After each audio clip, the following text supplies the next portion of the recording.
Good morning, everybody. Welcome to today's UKA webinar. My name is Dave Butler. I'm sure most of you know, and I'm CEO of the UKA. Today, we're talking about an interesting title, The Technological Evolution and the Future of Build to Rent. The word evolution is an interesting one, and I'm sure our panelists will expand on that further. Today's session is being hosted by our friends at IMS, good friends of the UKA and one of our latest sponsors. So welcome to them, particularly, and to Leo Colgan, who's co-founder and director of IMS. Leo's going to host today's session, but what we're going to talk about today is about tenant experience, and something that's never been more important for the long-term success of Build to Rent. What we're trying to do in Build to Rent is create a home space that's responsive, efficient, engaging, and safe. And I think our belief is that it's fundamental to attracting and retaining high occupancy levels. The key to that is understanding that our residents want now and into the future. So we're going to look at today the essential technology components that are going to make up a connected customer experience. There's a series of questions which you'll have seen on the intro, and we'll cover those in detail. But first, I'd like to introduce the panelists today. Our host is Leo Colgan, co-founder and director IMS. Today, Leo's joining us from Limerick. He offers, IMS offer managed broadband and Wi-Fi solutions in hospitality, build to rent, multifamily environments. Really interesting organisation, and one that I'm really looking forward to working with over the coming years. Joining Leo today, we've got Hamish Neal from Real Page Stratis. Again, another great friend of the UKA, great support of ours, and I think a fascinating organisation to how they expanded in a whole variety of ways. Muir Baxter from Smart Rent, and many of you will know Smart Rent, again, work with us on lots of things. And Alex Gooch from Inventory Hive, looking very smart and very serious there, Alex. And last but by no means least, Sebastian Moritz from Moricon. And Sebastian brings a whole lot of interesting experience and consultancy experience in the area of hospitality and in build to rent. So before we hand over to them, though, a couple of housekeeping rules. Reminder, today's event is being recorded, and recording will be available on our website in a couple of days. We really want to make this as much as interactive as possible, so do use the chat function, do ask questions. I'll handle them, Leo will handle them, and we'll have a really good conversation, really interesting discussion. If you do submit a question or a comment, put your name on it so we know who is talking. So that's the introductions. That's all the housekeeping stuff. Before we kick off though, and I hand over to Leo, we're going to see a short video from IMS, just talking a little bit about what they do. So over to you, Leo, and over to the video.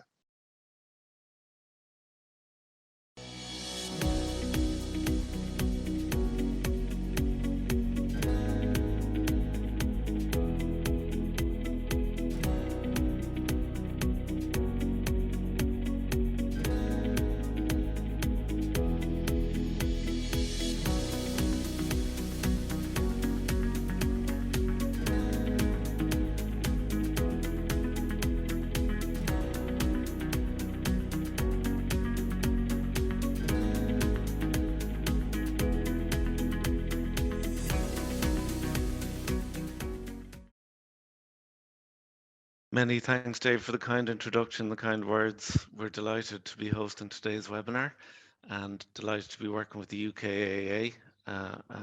Yes, very much looking forward to the relationship continuing to grow down through the years. I'm delighted also to be joined by my fellow panelists, Alex, Hamish, Sebastian and Muir.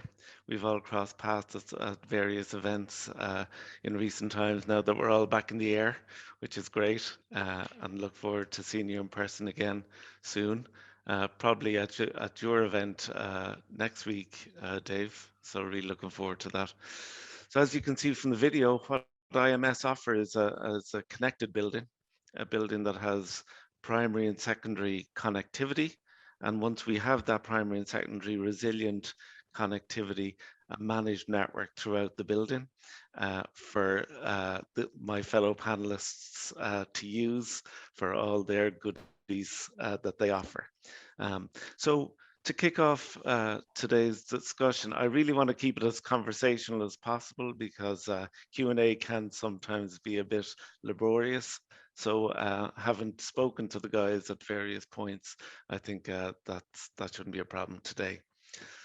So I might just start off with yourself, Hamish.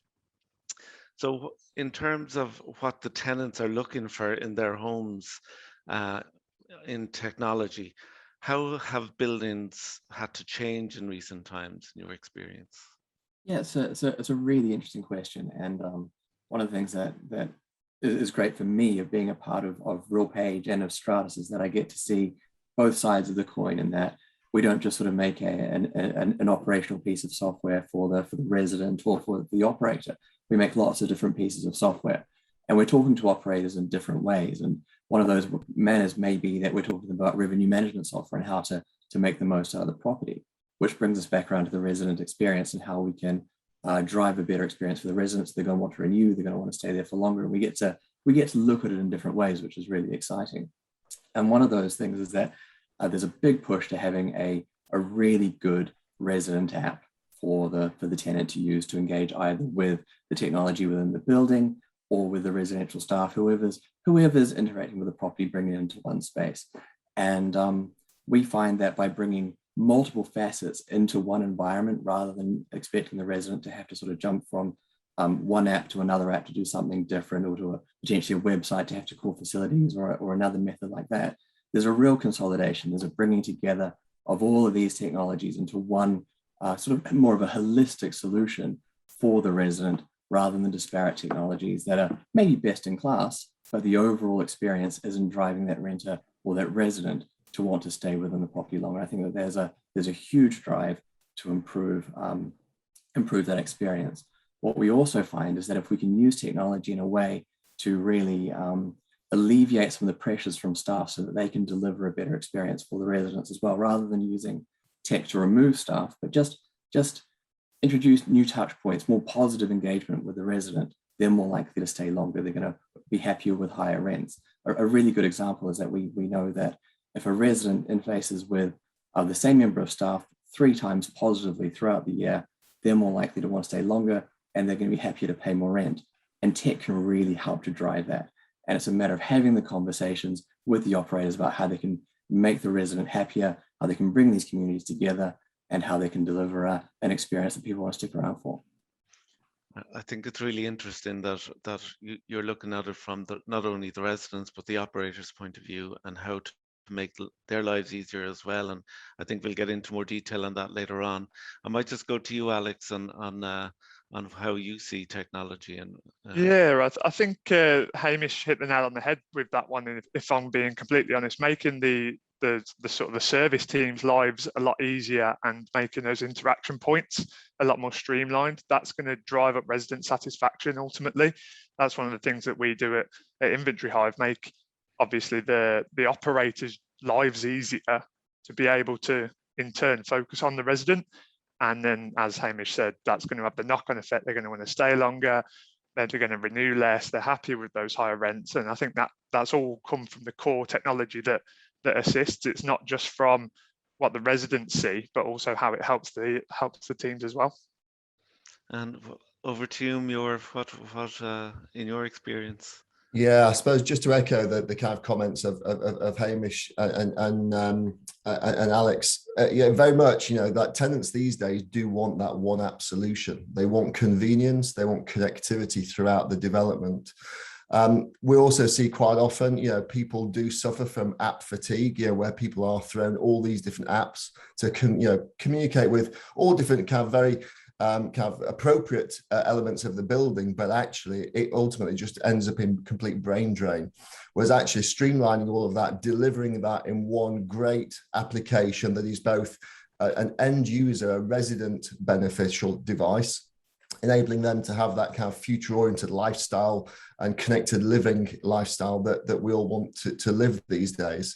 But also it's the same technology that kind of spreads throughout the business and really drives operational value as well. So it's your community manager apps as well that actually give the operators real-time updates on conditions of elements of their building, leak detection, for instance. You know, these are all elements whereby you need those immediate real-time notifications in order to manage your building more efficiently.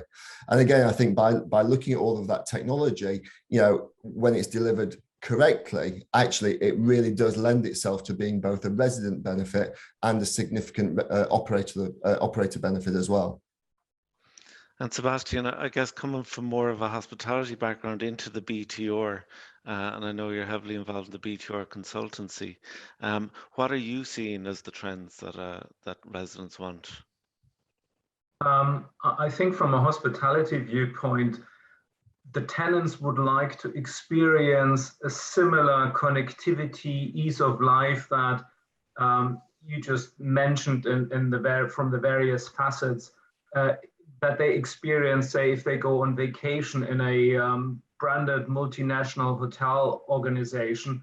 They would like to have that ease of life and connectivity at home. And I believe as BTR is still relatively young, I think the scales in the beginning of this evolution have been tipped towards a very asset-heavy approach, where mostly the back-of-house systems have been prioritized, how to funnel business through the doors, how to run the asset leaner, better, etc.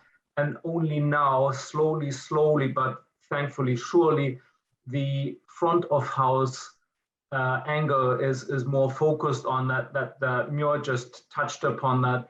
What is it for the tenants that make their life easy? You know, there's obviously a lot of software solutions and implementations going on that favor the asset manager, the operator at various stages. But we need now to look at the tenants. What is it that makes their life easy? And there are things like those connected Bing lockers or storage solutions, internet portals, etc. The more and the better it is integrated then with your back of house operations software suite, I think that will be then the sweet point for tenants. It's interesting. A couple of you have mentioned about making customers' lives easier, residents' lives easier. I guess it's what underpins our mission in IMS is to make our customers' lives easier, and that means both the operators and the residents. And I guess by underpinning everything that you said, I think Wi-Fi now is like running water. It's if the water is off, for example, our background would also be heavily in hospitality, but in recent years more into longer term apart hotels and serviced apartments, and naturally that leads us into BTR. But they're more likely to complain that the Wi-Fi is not working than the taps aren't running water. So that really underpins everything for us, that we get that piece right, bringing the connectivity into the building, making sure that there is a managed network right across the campus. So if there's communal areas or amenity spaces, that it's the same experience in those spaces than if they're in their apartment. So gone are the days where the likes of BT or Virgin will give individual connections in every apartment. Those days are over. That when you leave your apartment to disconnect and have to reconnect devices, if you go down to the gym or the co-living space or the co-working space. So it's vital that we have a communal managed network and that people can connect their devices. That's all they want to do. Wireless is funny because we know that wireless is actually far from wireless. In the background, everything is wired, everything is cabled, and the designers and the consultants will know that we have to get that piece right.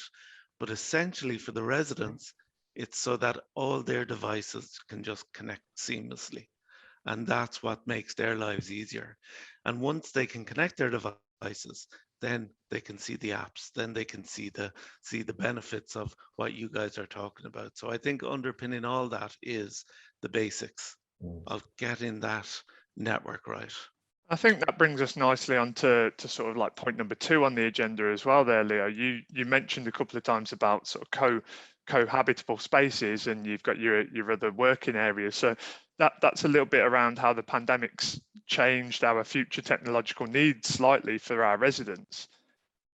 Like talk 2-3 years ago, they probably didn't consider needing that working from home sort of environment where they can break away from their actual apartment. They haven't got to disconnect, they've just got to carry their laptop downstairs or up in the lift or something. You've made it really, really easy, essentially.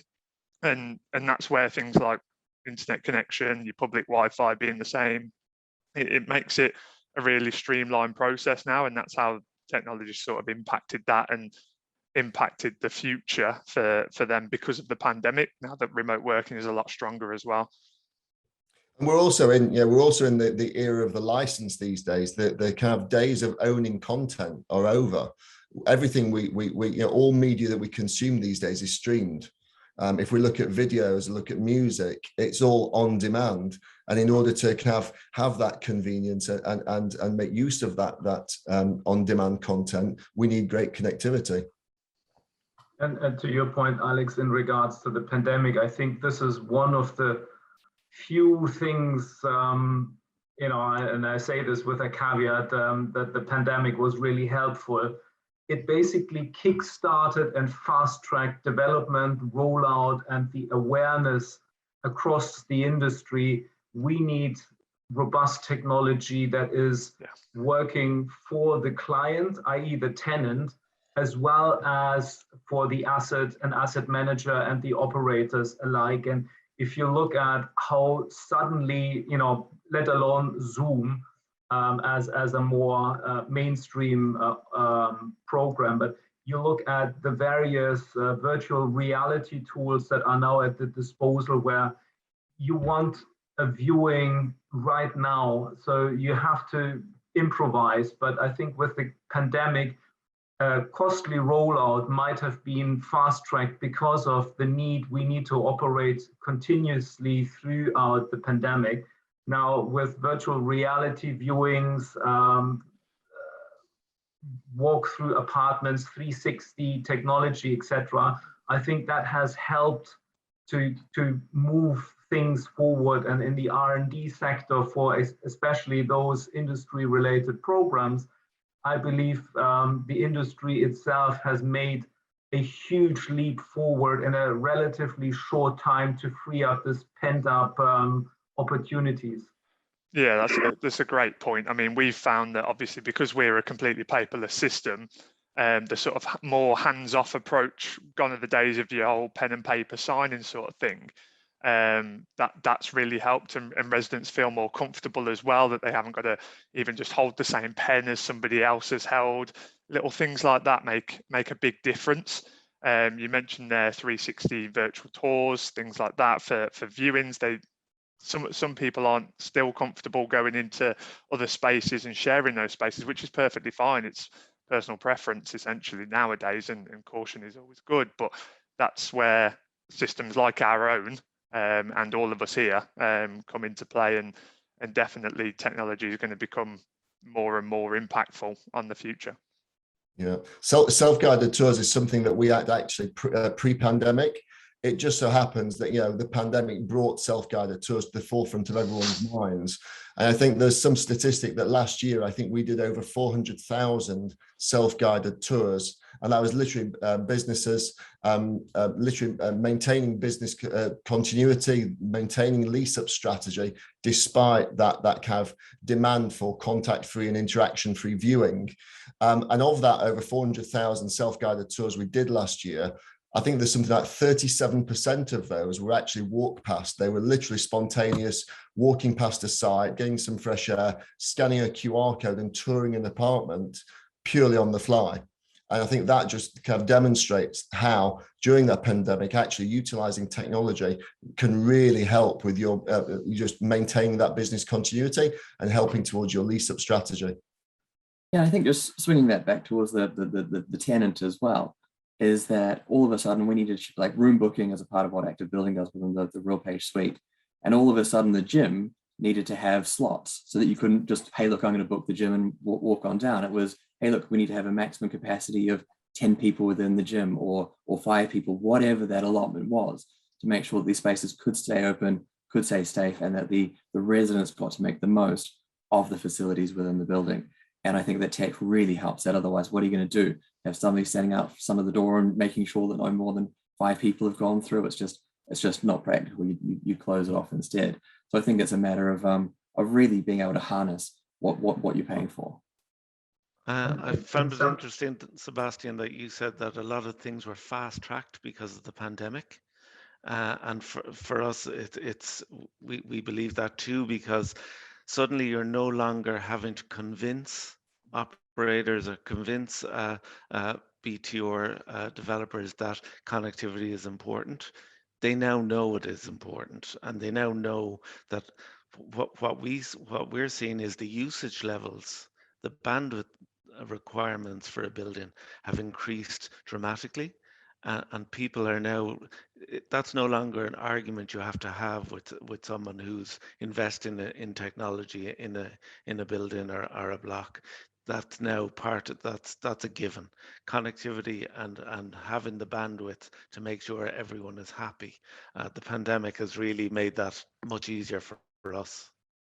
And as a simple example, if you take a larger build-to-rent building, when you used to have normal data points throughout the property, if you replace them with something that is very popular in the retail sector, you suddenly create heat maps of usage within your building. So you have another tool in your quiver to understand how is the flow of my building working. It works very well for retail, and once you see that there's a certain density, you can reallocate resources that might be dormant in one part of the building just to have a look, or at least a walkthrough, to allow them that human touch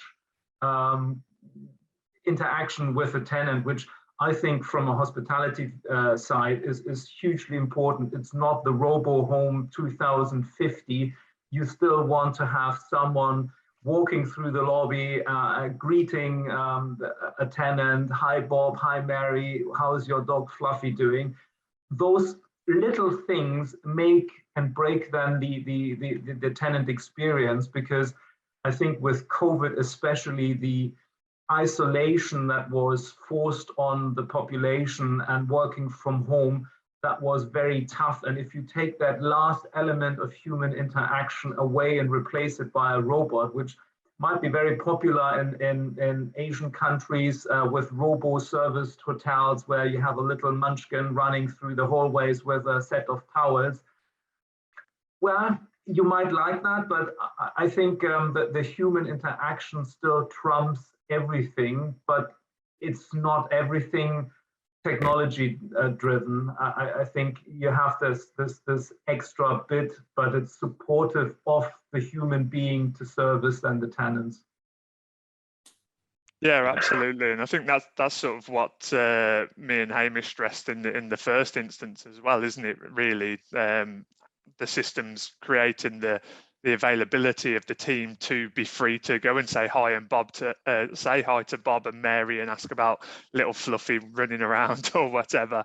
I think also you've got to consider things like maintenance. I mean, Leo mentioned nowadays a resident might be more annoyed if their internet goes down than if their tap isn't working, but you've still got to consider things like taps not working. They want resolutions to problems, things like your maintenance issues being raised all through these portals, and then all of a sudden your resident service advisor's been notified. They can go and knock on Bob's door or make an appointment with Bob, pick up the phone, whatever it might be, and go and get that resolved. And it's all again about servicing that end user, that resident, isn't it? And they can then go and get that resolved quickly for them. It makes that resident service advisor look like they really do care about Bob and the fact that his tap isn't working, so they can go and get that fixed for them. And also, there's the element of preventative maintenance rather than reactive as well. I think by just deploying a lot of technology in the right locations can actually help towards that preventative maintenance cycle, whereby actually we're changing elements of the building, maybe batteries, maybe filters on devices, ahead of them actually failing. So rather than it be a catastrophic issue, actually the first port of call is knocking on Mrs. Smith's door just to say, would you mind if we came in to change the filters on your washing machine or your dishwasher, because it's being flagged that they are at a certain tolerance, for instance, at a certain threshold. By turning the actual maintenance cycle on its head, I think also helps towards really driving that customer service, and they really see that actually there's a real value in this community and living with this kind of digital approach. And it that's makes interesting. the assets, you're using the data. It helps obviously also with managing your asset, because in the end, even if you say 1,500 to 1,800 pounds per month is for a lot of people still a punchy rent, you see people working on your behalf. I think this is also important, that just because we have technology and we'll stick it into the building and it does everything known to mankind, at the end you still need to fix that washer, knock on a door, and it comes then down to the standards that you employ. What happens if I get the call? And people understand it might not be happening today or tomorrow, but I would like someone to keep me in the loop and keep me informed. And it helps me to understand, well, this is why I'm paying maybe a premium, but I have people, they've got my back. They work for me. They keep everything safe and secure and ticking along, which I think is this peace of mind attitude that is so crucial. Yeah, I agree. It goes back to the old saying, you can't communicate enough. And I think if things are working and that we are making the residents' lives easier, those conversations in the hallways and the common areas are just, how are you today? How is the dog? and that's what we want. And I think preventive maintenance, making sure that everything's right, making sure that we can see, and it all comes down to data. We have the data. If you have a connected network, we have the data, and we should be able to tell from that data what the residents want, and what trends are happening. And making sure that all the everything is working is crucial to that. Dave, just might come over to you just for your take on what are you hearing on the ground in terms of how things have changed since the pandemic? Look, I think everything's changed since the pandemic, and nothing has changed. As you said, the pandemic gave a huge impetus to organisations and residents to get their lives online, and we were no different. But underpinning it all is what you've been talking, which is actually that we're using this as a mechanism to increase the interaction of the human interaction. The one without the other is meaningless. And I guess I'm really interested in trying to understand how we take that stuff forward. I said at the beginning, the description of this was a technological evolution. And I'm really interested in seeing what you guys think is the next stage. We've got this capacity and we've got this capability that we're putting in place. What actually does the future look like for us? What are the sort of interactions that this is genuinely going to enable, which are different, and that enable us to deepen the relationship with our residents? So I'll throw that back to the panel just to see what their thoughts are on that. Yeah, I guess the current tenants are giving us the information and leading us to make decisions to what the prospective tenants might need. And that's always a challenge for us, because, as you know, when you put in a piece of technology, you can't let it sit still. Yeah, it has to be continuously evolving, and evolution is key to this. Yeah. So I guess what we can learn from our current tenants in terms of usage, we can see the bandwidth rising. So it's easy for us to know that the prospective clients of the future are going to need more juice, more Wi-Fi, more capacity to do their day-to-day things. So for us, it would be it's relatively easy to see those trends and let us plan for the future of 5 years down the line. When we fit out a building, we're thinking 5 years down the line. what's going to happen in 5 years. That building needs to be future-proofed. Mm. So we're learning that way. I guess Sebastian, if I go to you for that one. So current tenants, prospective tenants, what do we have to plan for? Well, I think a big driver nowadays is home automation. And this is something that you have in the shadow hospitality industry, very prevalent, say Airbnb or in certain branded apartment organizations. If you have, for example, a Nest or a Hive device to comfort control per zone your home, people are used to that more and more because of also ecologic thoughts, save the planet, turn down the heating a little bit. I think this will be something that people will expect. I think it will be paired with a more connected world. There's this phenomenal clip on the, I think it was YouTube, between the door camera, your Tesla, and a delivery, and you're sitting somewhere in the office, somewhere in London, the doorbell rings. You're not at home, but where to put the packages, and the guy opens remotely the boot of the Tesla, and the delivery guy puts the packages into the car. I think even if this is pushing it a little bit, this is what people will expect, that you have full control over your premises, whether it's rented or owned. You want to know what's happening. And I think lastly, it's the choice to bring back this current and prospective tenancy part. I don't think that everyone is happy with just a whole smorgasbord of applications. I think it's this picking and choosing based on a very high standard. I think the standard of implementation and provision of IT or technology in a building will have to be upped up, be bandwidth, be connectivity, etc. And based on the high operating level, people then can opt in on certain other things, whether they like it or not. But it demonstrates that your organization is looking after and looking into the future and having as much future resilience as possible to keep also cost and asset management under control. Hamish, I might just go to you next. I guess ESG is probably the buzzword or the buzz acronym at the moment. What are you seeing? What trends are you seeing on that side of things? Yeah, I mean, you're right. It's becoming a bit of a buzzword, especially from the investors.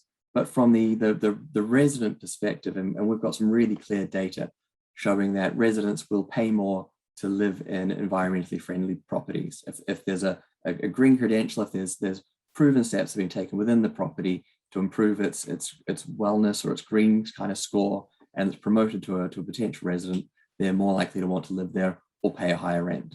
And the same goes for it being smart and connected, especially having great data around the property. That's, as you say, it's up there with having water running through the building now, is having this connectivity coming down into the property. And so by having these connected devices, by understanding what's going on, by bringing energy metering into the property, and then into the application we were talking about before, this one place that has all of the data, and bringing context to it as well, being able to tell the resident, hey, look, you're performing quite well with your energy consumption within this building context. In fact, let's go so far and say that you're number 7 out of 300 when it comes to the way you're using energy within the property. But maybe you want to do better. Maybe we've got some tips here within the app environment that can help improve the way you're using energy. Have you turned geofencing on to make sure that the property steps back into a low energy mode whilst you're not there, and comes back into a comfort mode when you return? So there's a lot of really cool things from the resident perspective that has to do with ESG outside of just reporting to the investors, which is how a lot of people are seeing it. And we know that, I mean, we're all in the world of sales here. Unless it's being measured, it's not being managed properly. And the same goes for energy and water and other consumptions within these properties. If the resident can see their consumption, they're more likely to use less. If they can see how they're performing against others, they're more likely to use less. And by having these technologies available, they're going to be happier within the home. So I think it's a really important and strong thread to the future of build-to-rent properties. Yeah, I think ESG, it is becoming more and more important. And it's great to see that it's becoming important for the developers and the builders of these developments. Alex, if I can just come to you, what do you see the future of tenants? Even just considering on the ESG point, a lot of certainly sites that I work with are so keenly located as well near public transport.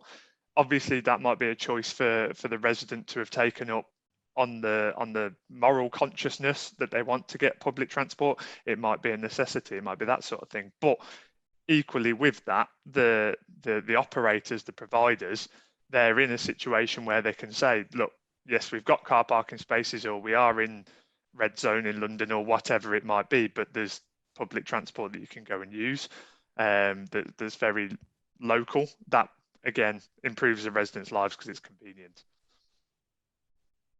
Very good. Muir, over to you. Yeah, I think if we're looking at kind of, current versus prospective tenants, I think, I just probably touch on data. I think, the panels touched on data harvesting already, but I think, understanding building use and making sure that actually, what you build today, actually, when you kind of review that in kind of 5 to 8 years time, and you just, I suppose, take stock of actually those amenity spaces that you're using, are they actually being used to the degree that you planned that they would be? And if not, then change the use and put it into another field, and again just drive additional benefit to the residents. I think technology can really help with that and provide, I said, real-time data in that building use, and it does go to influence future building designs as well. So I think when you're looking to kind of, our current kind of tenants and prospects, requirements the same, I think ultimately they all want that great community lifestyle. They want technology, they want connectivity, and actually by monitoring the data of your building and actually having a strategy to use that data, quite often we see data is collated, but nothing actually really happens with it.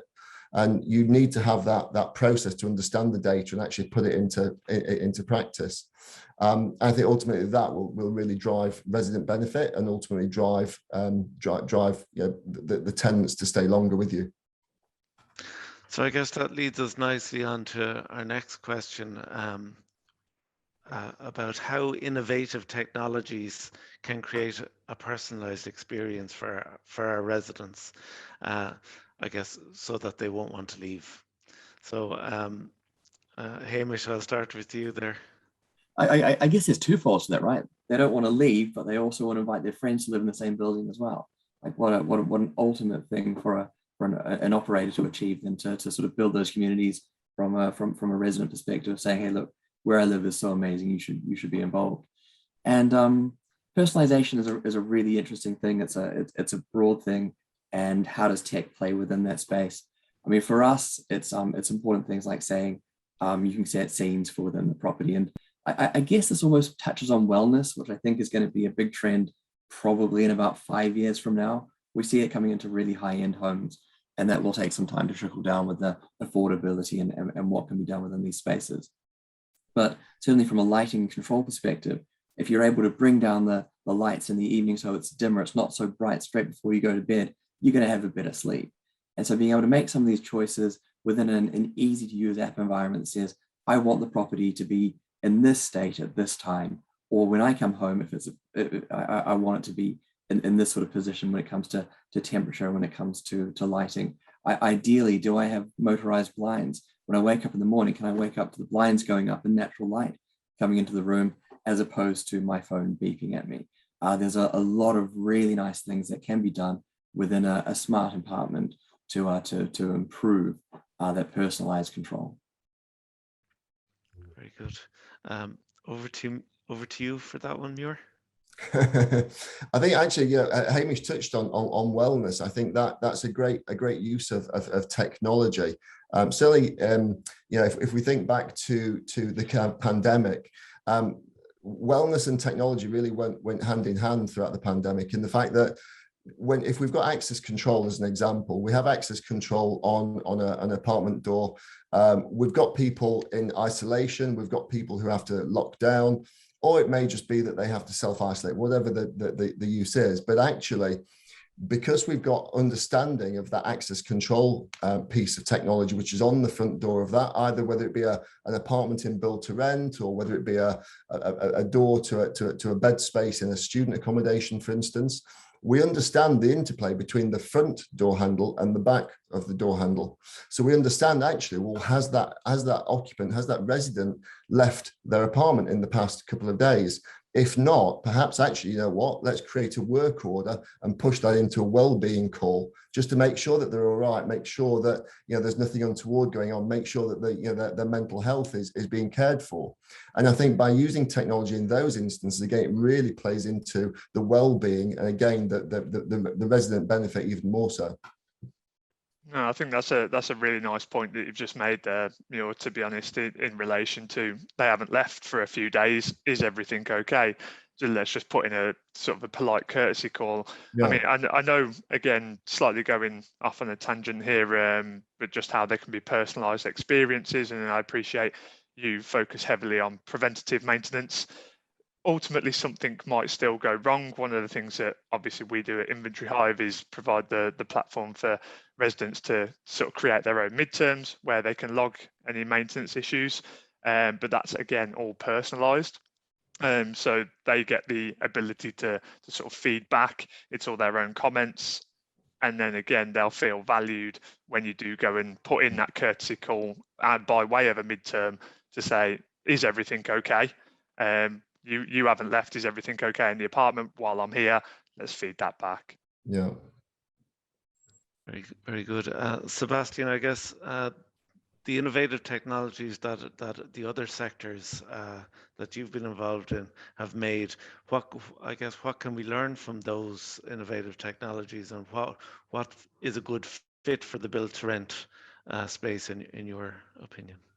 I think it's dedicating resources towards the implementation or the R&D for such programs. I think the sector now is more aware how important technology governs life at a project, and I think most services are always compared to the hospitality industry.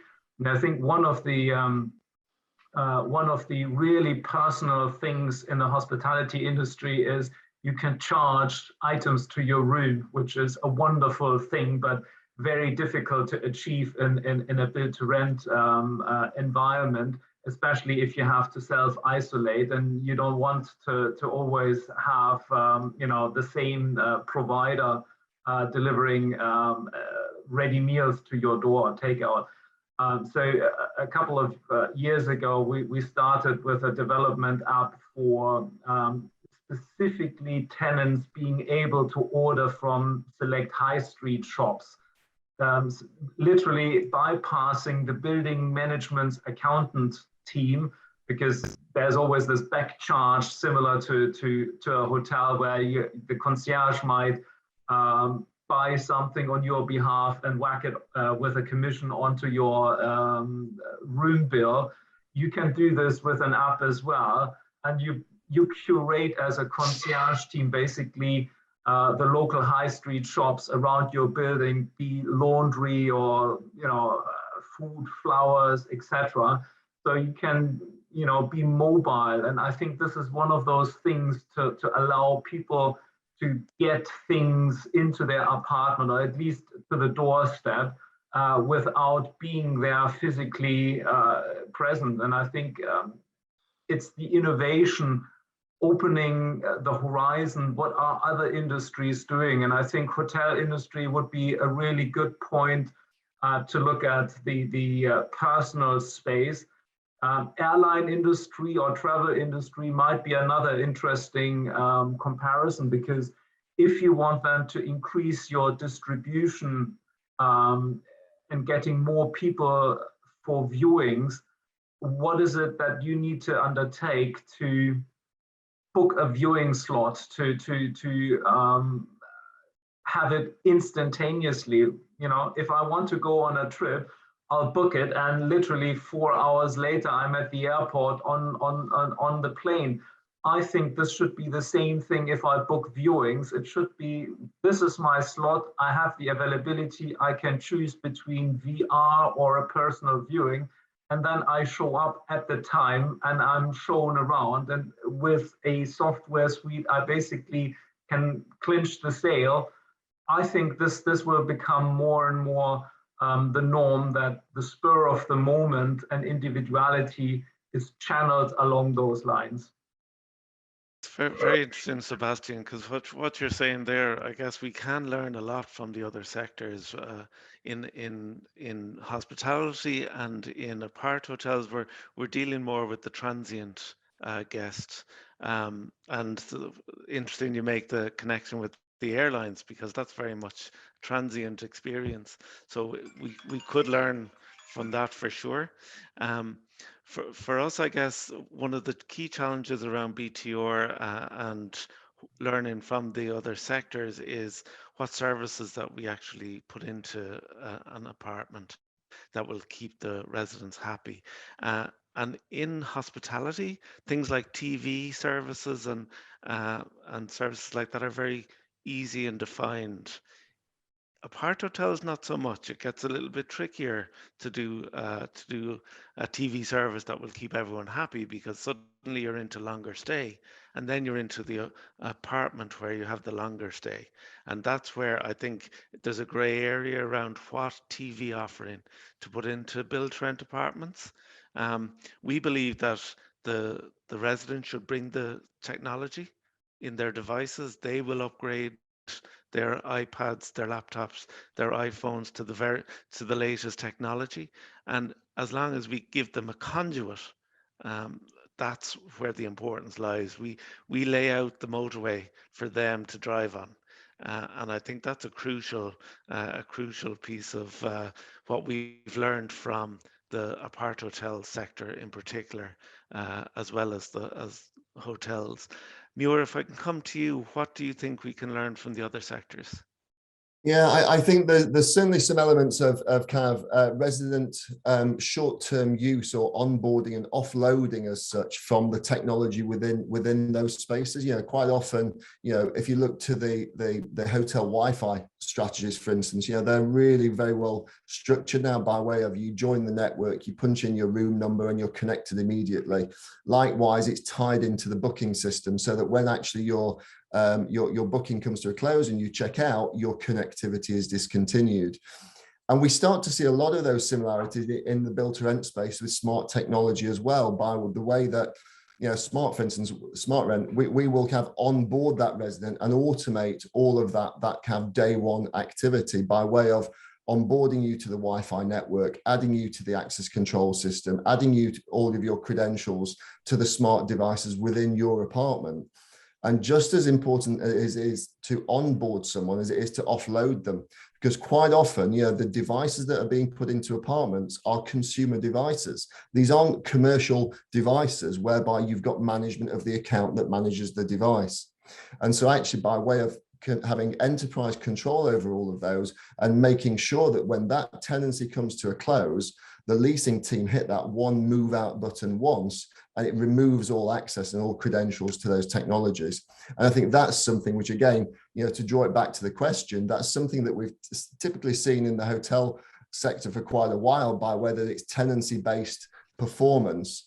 And that's what we're starting to see with technology in build to rent and student. Really interesting. I guess the pandemic gave us a chance to take our breath a bit, certainly on the hospitality side of things, as a lot of our clients had to close their doors, unfortunately. But it gave us a chance to develop some tools for the BTR market in particular, and the co-living market that we're involved in as well. And we developed what's called the Personal Entertainment Network, the PEN. And it was really taken from hospitality into BTR, is that ease of connection.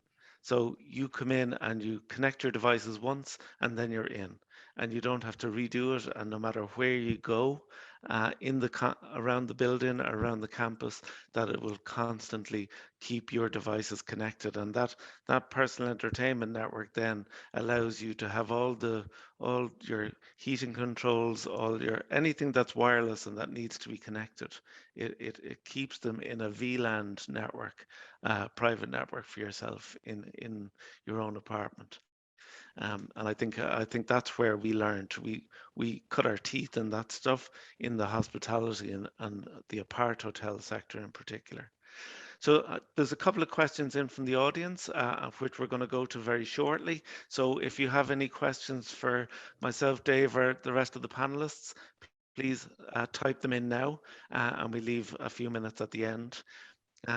So just in terms of the future proofing, we've touched on a lot of topics today, and I think you'll agree the conversation has flowed very nicely. I think there's a common theme here that we all want to make sure that we're providing both the operators and the residents with technology that will make their lives easier. So how can we future-proof these value-add strategies and technologies? Hamish, I might start with you.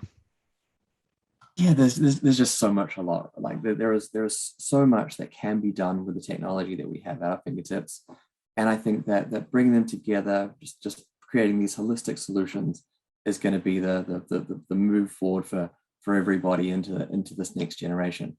And I'm just really excited that we get to be a part of it, and from the RealPage and the Stratus perspective, that we get to bring these elements together to create really unique experiences. It's just a really good time to be involved in BTR. It's a really good time to be a resident of BTR, right? And it's a really exciting time to be applying really cutting edge technologies to these buildings. Alex, over to you. Yeah, it's definitely, just to echo what Hamish has said, it's definitely a good time to be a resident of BTR, without a doubt. I think certainly getting the team's buy-in to any sort of technology package that you actually implement. So certainly with the experience that I've had with all of my clients, I liaise heavily with resident service teams, so your scheme hosts, the boots on the ground, if you like. And all of the sites that have been successful are because purely the staff, the teams there, they sort of love their building, and getting their buy-in to any sort of tech, not just obviously what we offer here, but anything that you want to implement, that's sort of key. I would say, because then the resident is going to stay the focus, and then you're always going to be evolving what you've got because the team are behind it equally just as much. Very good. Muir, I'll put the same question to yourself. I think from a strategy perspective, there isn't enough standardization across schemes takes place. If you standardize your tech stack, that will drive real efficiencies, not only in your customer cycle with regards to that customer relationship cycle, it will also drive significant benefits to your maintenance cycle as well. So I think from a strategy and future-proofing perspective, standardization of a prop tech stack throughout is something that isn't considered enough. But with regards to, I suppose, future-proofing, no one's got a crystal ball. We don't know what's around the corner. All we can do is make best provision for that. We know one thing, we know internet speeds are going to get faster, so we need to make sure the bandwidth is allowed for that. We know more and more devices will become more and more connected, so we can make allowances for that. And then I think, by way of smart tech, I think, ultimately it's all about that. Once we've got that connectivity piece in play, and you've then got that umbrella platform that is completely agnostic with regards to what solution you embed to that, I think that's where actually you will deliver those future-oriented solutions that actually will stand the test of time with your building. Get the prop tech stack and the platform in place, and then as technology changes, you're just adding in the bit that changes, but ultimately that foundation stays solid into the years ahead. Excellent. Okay, so there's a couple of questions here, and I'm conscious of time. And there's one question here from Brendan that sort of segues us nicely into the question. So he's asking what technology infrastructure needs to be designed into the building, and how much expansion space should be allocated to deliver a future proofed design solution. So I guess We would do a lot of design consultancy on the tech side of things for the buildings that we're involved in. Sebastian, I know that you're heavily involved in that space as well. Do you want to take that question? I think it's the fiber is, I think, the magic word, to have the backbone in your building, because obviously if bandwidth increases, you need to ensure that you have smooth data transfer. I think resilience might be another one. Do you only have one internet line going into the building, or do you have a failover? Obviously, this is a cost issue that most asset managers are not very keen on exploring. But if we think that internet or broadband is a utility, it might be worth consideration to look at how can we future-proof mobility and data transfer. And this might be one of those things which I've been involved in private residential buildings that obviously have a little bit more capital at hand. You definitely have a failover internet line, just to make sure that your day trading tenant is supplied adequately. Yeah, it's interesting. I guess in our experience, it really depends on who's going to operate the building, because these sort of considerations being made at design stage needs to take into account what the end user is going to do. So the earlier that we get to the table in the design consultancy piece, so we're very anxious to be involved in that piece because it saves problems later on. We've come to buildings where there isn't enough cable, where this infrastructure hasn't been thought through. There isn't enough tech proofing done, and sometimes it's been too late, and we've had to hack a solution.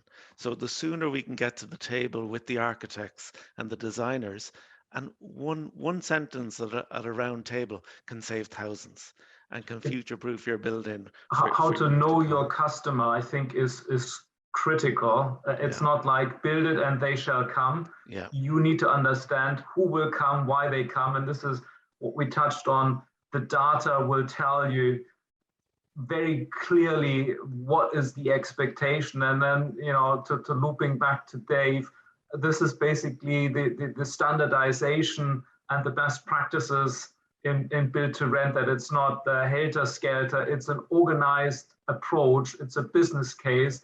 We'll aim for type X tenant, and we build something specifically to attract that part of the demographic, and then you have a very good opportunity to get it right sustainably into the future. Yeah, I think resilience, and we would always suggest that you provide a primary connection into a building, a secondary connection, and you alluded to costs there, Sebastian. I think costs are coming down in that space, and you can get good wireless resilient connections in as a backup, and then the failover, so that it's seamless, so that if one goes down, the other kicks in, and then vice versa. I think that is the main thing. Once you have that infrastructure and you have a fiber backbone throughout, you can do anything. Anything is possible. So that's what I would suggest, Brendan. I know we're hitting the hour mark. We've just a couple more questions that we might go to. James asks, do any of you know a BTR owner that has actually installed and maintained a metering solution that surfaces live data to the residents? So, so for us, stateside, we do a lot of that. It's a large part of our business. We have a dedicated team doing energy billing and all kinds of bits and pieces. So bringing it together for us there was very easy. Here in the UK, we have a beta site running it, and we have schemes coming out of the ground that will be showing that to residents next year. Very good. Thanks for that question, James. And then from Dan, parcel management is a huge part of BTR.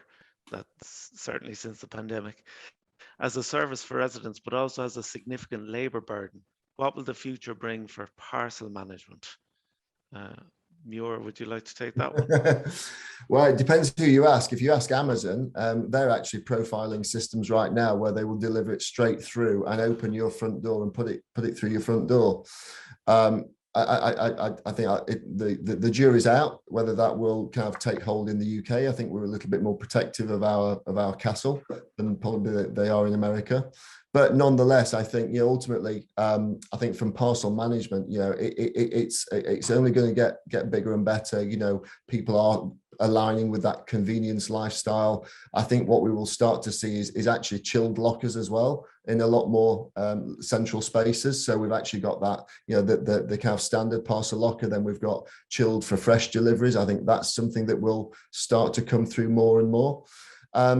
And ultimately, I think, again, it's that embedding of real-time delivery data. So actually, as delivery time windows become more accurate, we can actually then profile those deliveries in time when, we've got the data that indicates when that person is typically at home.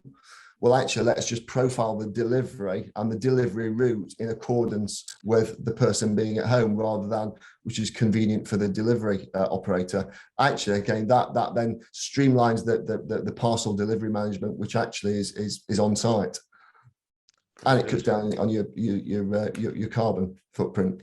Of course. I guess we're past the hour, Dave. I think the chat has been great, and thanks to my fellow panelists.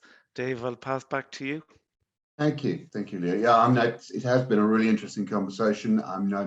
We've had a good attendance all the way through, lots of engagement, lots of questions. I'm sure actually those questions could take a lot more discussion. So I'd just like to wrap up and say thank you to you, Leo, Sebastian, Alex, Hamish, and Muir for your contributions. It's been really good, really interesting. And thank you to everyone for joining us. I'd like to remind everybody that it's the Build to Rent conference next Tuesday, or Monday and Tuesday, if you're going on the study tours as well. You can see behind me, it's a Build to Rent fair. We're going to have some great conversation about all sorts of things there and some really interesting topics. If you haven't got your ticket, do get one. I think we're also, if you can't attend in person, we're going to release some virtual tickets today to attend some of the sessions. But we'll have lots more comms from us about that. But thank you again for joining us today. Thank you, panelists. Thank you for a really interesting conversation. And the recording will hopefully be available on our website in a few days' time. So thanks again. Thank you everybody for joining. Cheers. Bye.